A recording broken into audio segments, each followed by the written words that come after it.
Welcome to MarineMax Wrightsville Beach. My name's Dean Ashton, and this afternoon we're going to look at our 2018 Boston Whaler 250 Outrage. First, I'm going to start with the way we've powered the boat.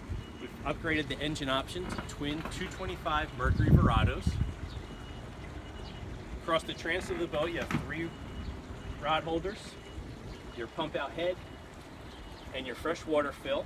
You have a freshwater sprayer.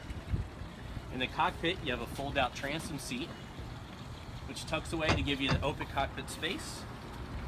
Your leaning post has your live well, 2 individual captain chairs with fold-down armrests, nice full hardtop with rocket launchers across the back.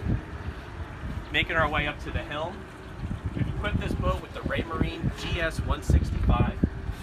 You have your vessel view, Mercury active trim, remote spotlight, which is located on the hardtop, fusion stereo, trim tabs, and all of your Mercury Verados are going to have digital throttle and shift.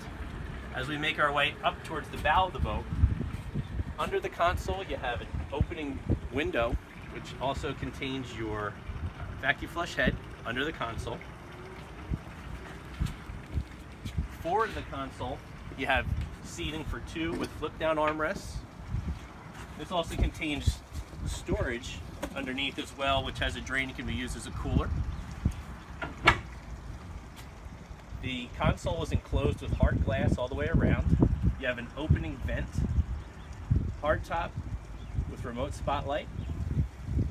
Up in the bow of the boat, you have full wraparound seating. This boat is equipped with the windlass anchor, and these 2 rod holders here are going to support your forward sunshade.